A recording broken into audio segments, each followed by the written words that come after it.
Car transporter. एक गांव में छोटू नाम के गधे की गाड़ी चलाने वाला रहता था। वो अपने गधे की गाड़ी पे तरह तरह के लोड्स डाल के जाता था।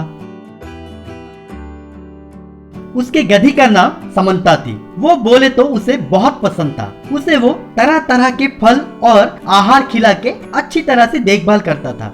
एक दिन गांव में सभी लोगों को बुला के समंता के बर्थडे के दिन केक कटवाया। Happy birthday to you, happy birthday to you, happy birthday to you Samanta, happy birthday to you गा के तालियां बजाए।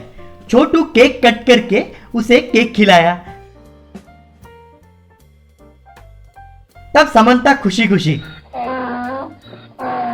क्यों भाई छोटू, ये पूरा अजीब लग रहा है। गधी को कोई बर्थडे मनाता है, दिस इज टू मच ना। और एक बार समंता को पकड़ के गधी बोला तो ठीक नहीं होगा। क्यों, तू बर्थडे कर सकता है तो मेरी समंता क्यों नहीं कर सकती बर्थडे? उसको क्या कमी है? तू यहाँ केक कोल्ड ड्रिंक खाने के लिए आया है ना, खा के चुपचाप निकल जा। बड़ा आया समाज सुधारक है। एक बार एक ढाबे के पास बस्ता लोड लेके आया छोटू। उन्हें अनलोड करने के बाद छोटू समंता दोनों खाना खाने बैठ गए। उतने में वहां पे एक रिच कार आके रुकी। उसमें से एक हाई क्लास जोड़ी उतरे। लेडी, क्या यहाँ पे खाना है? मुझसे नहीं होगा। देख ये ढाबा और यहाँ के लोग कितने गंदे हैं। यक। जेंट, कम ऑन प्रियंका, इस पूरे इलाके में यही एक होटल छोड़ के खाने के लिए कहीं कुछ भी नहीं मिलेगा। समय पे कुछ ना कुछ खाना जरूरी है। तुम बिना कुछ खाए रहोगी तो मैं देख नहीं सकता। प्लीज प्लीज मेरे लिए खाओ ना। दोनों टेबल पे बैठते ही, भाई होटल का सर्वर तू ही है ना? सुबह नहा के तो आया है ना? सर, इस होटल का मालिक मैं हूँ, सर्वर मैं हूँ, कुक भी मैं ही हूँ। मैं बिना नहाए बाहर ही नहीं आता हूँ साहब। बोलिए सर, आपको क्या चाहिए? ओहो, ये कोई 5 स्टार होटल होने के जैसा बड़ा ही बिल्डअप मार रहा है रे। किसे पता तू नहाया या नहीं? कौन जानता है? जाके हाथ ठीक से धो के 2 चिकन बिरयानी, 2 चिल्ली चिकन लेकर आ। तेरे पास स्वाइपिंग मशीन तो है ना? तेरे पास नहीं होगा, तेरा मुंह देखने से मालूम पड़ रहा है। मेरे पास कैश है। गो गो गो गो गेट इट। बाद में मालिक उसे बिरयानी लाके दिया। वो खा के lady, oh my God, this food is worst on the earth. कितना बकवास फूड है ये। जेंट फोन में किसी से बात करते हुए, हेलो, बोलो, सिग्नल ठीक से यहाँ पे नहीं आ रहा है, ठीक से बात कर। कहते वक्त समंता पता नहीं क्यों चीखने लगी। हेलो, हाँ, अरे किसका है भाई? वो बेवकूफ गधी, उसे मुंह बंद करने के लिए बोल। है, मुंह बंद कर। कह के वहां पे रखा एक लोटे को उसके ऊपर फेंक दिया। वो लोटा समंता को लगते ही वो और ज्यादा चिल्लाने लगी। वो देखकर छोटू को गुस्सा आया। ओए, दिमाग है कि नहीं तेरे पास? बेजुबान जानवर को मारेगा? चुपचाप मेरी समंता को सॉरी बोल। क्या? मैं कौन हूँ जानता है तू? उस गधी का नाम समंता है। What a joke. चुपचाप यहाँ से निकल जा, नहीं तो मेरे हाथों मरेगा। बेचारा छोटू बिना कुछ कर पाए समंता के साथ निकल गया। उसके बाद वे दोनों अपनी कार में से निकल गए। कुछ दूर जाने के बाद वो कार पता नहीं क्यों रुक गई। जेंट उसे स्टार्ट करने की कोशिश में, शिट, क्या है ये, ऐसी क्यों रुक गई? हम अगर मीटिंग के लिए लेट हो गए तो बहुत नुकसान होगा, क्या करेंगे अब? कह के दोनों कार से उतरे। बाद में जेंट फोन पे नजदीक में कोई मैकेनिक शॉप है कि नहीं उसका इंक्वायरी किया। बाद में एक मैकेनिक को फोन करने से वो, सॉरी सर, मैं अपना शेड छोड़ के वहां पे नहीं आ सकता। आप जैसे तैसे यहां तक लेकर आइए सर, मैं मरम्मत करके दे दूंगा। उतने में छोटू उसकी गाड़ी पे वहां आया। जेंट गाड़ी को रोक के उसकी परिस्थिति के बारे में पूरी जानकारी दी। तब मैं आपसे बहुत बुरा बर्ताव किया, आई एम सॉरी। आपकी गाड़ी की मदद से आप अगर हमें शेड तक पहुंचा देंगे तो बहुत मेहरबानी होगी। मेरी मीटिंग के लिए अगर लेट हुई तो करोड़ों का नुकसान हो जाएगा। प्लीज, तुम्हें जितना पैसा चाहिए मैं दूंगा। आप पैसों वालों से यही समस्या है, हर काम पैसों से ही तोलते हैं। परसों लॉकडाउन के टाइम पे हुआ क्या था, अमीर गरीब सभी चुपचाप घर पे ही बैठे थे ना। मेरी समंता को अगर सॉरी बोलोगे तो मैं ये काम करने के लिए तैयार हूं। तब वो समंता को नमस्कार करके, I am really very sorry Samantha, please forgive me, I am very sorry Samantha. तो समंता ठीक है बोल के वैसे उसकी गाड़ी पे कार को लेके वहां से निकली। कार रिपेयर होने के बाद वो जेन, बहुत धन्यवाद छोटू, बहुत धन्यवाद समंता, आपका यह एहसान जिंदगी भर नहीं भूलूंगा।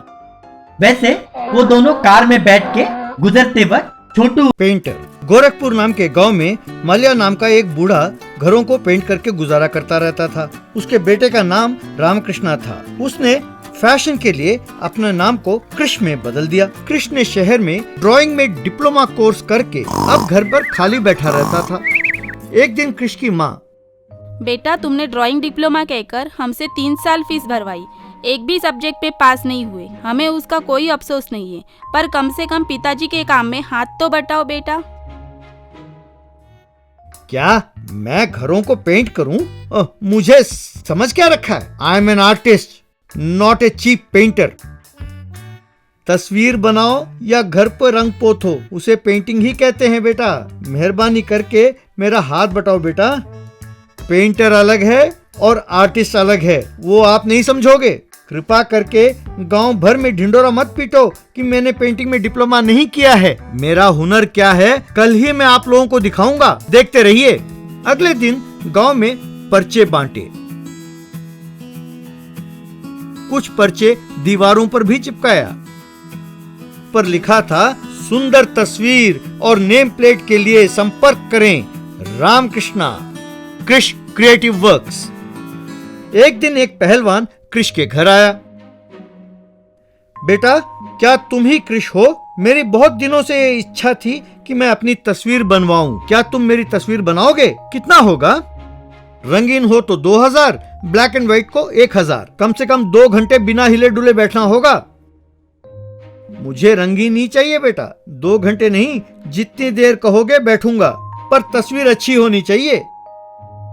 देखा पिताजी मेरे हुनर को, ढूंढते हुए लोग कैसे आ रहे हैं मेरे पास। मैं दीवार में रंग पोतने वाला नहीं हूँ। यूं पहलवान एक पोज बनाकर खड़ा हुआ तो कृष्ण ने तस्वीर बनाना शुरू किया। बीच बीच में कृष्ण पहलवान को डांटने लगा। एक बार कहा तो समझ में नहीं आता, मच्छर बैठे या मक्खी, खाज हो या खुजली, हिलना नहीं। अकल नहीं है? यूं हिलोगे तो तस्वीर बनाना मुश्किल है भैया, ठीक से खड़े रहो। हाँ यूं हिलना नहीं, कहकर पूछने लगा। इस तरह बहुत सब्र के साथ 2 घंटे से ज्यादा वो खड़ा रहा। आखिर में कृष्ण ने कहा, हाँ हो गया, एक बार आकर देखिए कैसा है। पहलवान ने बड़ी उत्सुकता से आकर देखा। वहाँ एक बंदर की तस्वीर बनी थी। इससे ताव में आकर पहलवान ने कृष्ण की खूब धुनाई की और चला गया। ये क्या, ऐसे क्यों मारा? वो हिला तभी तो तस्वीर बिगड़ गई। धत, आर्टिस्ट की इस गांव में कोई वैल्यू ही नहीं है, अब से सिर्फ नेम बोर्ड ही लिखना होगा, यूं सोचा।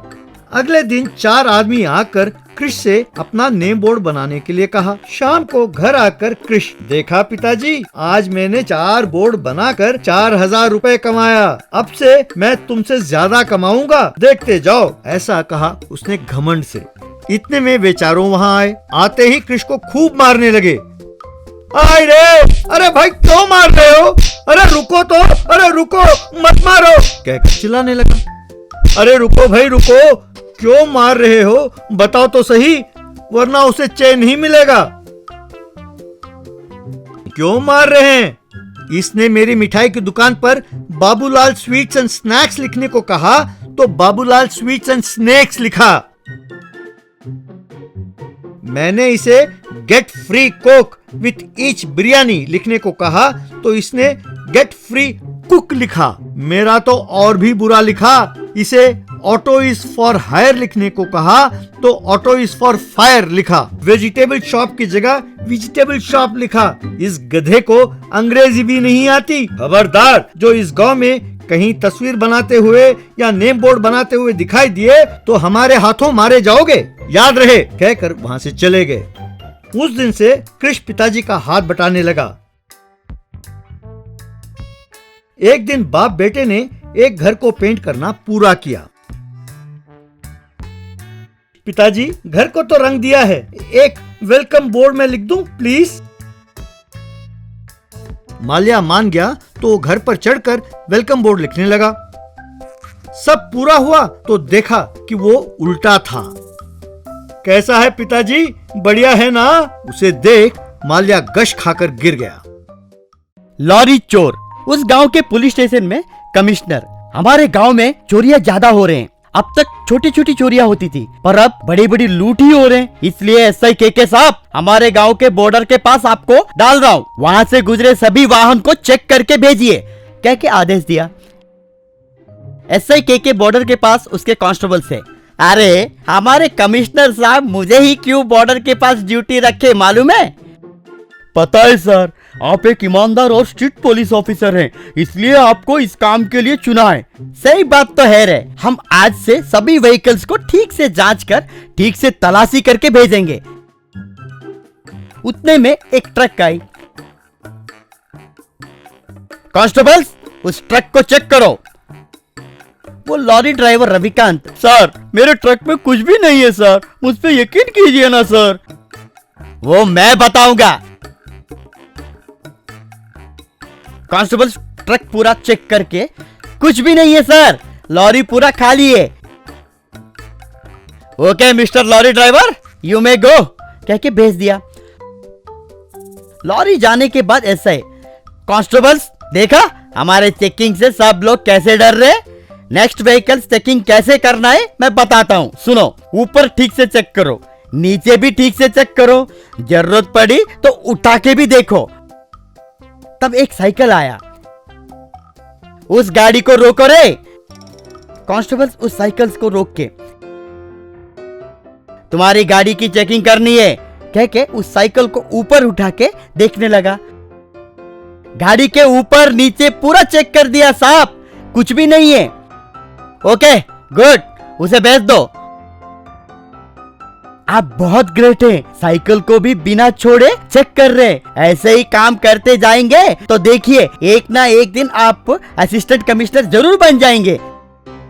अगले दिन के चेकिंग करते वक्त फिर से रविकांत लॉरी लेके आया। तब के रविकांत से, अरे कल तुम इस तरफ आए थे ना? आप सुपर है सर, पहचान गए, आप बहुत महान है। तो इस एसआई के बारे में क्या सोच रहे हो? गो गो गो, कहकर उसे भेज दिया। अगले दिन पुलिस स्टेशन में कमिश्नर को एक फोन आया। ओह वैसा क्या? ठीक है ठीक है ठीक है, तुरंत पकड़ेंगे, कह के फोन रख के तुरंत एसआई को फोन लगाया। एसआई के साहब, अभी आए इंफॉर्मेशन के मुताबिक आपके और आ रही लाल कलर की ट्रक को पकड़िए। तो एसआई के, ओके सर, आप टेंशन मत लीजिए, मैं देख लूंगा।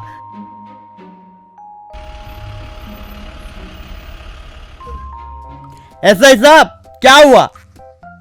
मेरे आए इंफॉर्मेशन के मुताबिक तुम्हारे लॉरी को चेक करना है। कांस्टेबल्स चेक द लॉरी, ऊपर देखो, नीचे देखो, बैकवर्ड देखो, टॉप एंगल में देखो, फ्रंट एंगल में देखो, सभी एंगल में फटाफट चेक करो।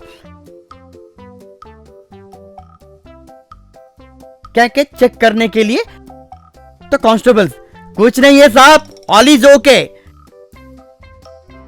क्या रे, तू रोज खाली लॉरी लेकर आ रहा है? लोड चढ़ाने के लिए जा रहा हूँ साहब, मेहनत मजदूर करने वाला हूँ। आप जैसे ऑफिसर जब तक हम कार्मिकों के साथ है ना, हमें कोई प्रॉब्लम नहीं होगा। दिल को छू लिया रे तू। अरे हम यहाँ पे तुम लोगों के भलाई के लिए ही हैं, तुम्हारे लिए ये के हमेशा है। गो गो, ऐसे गो।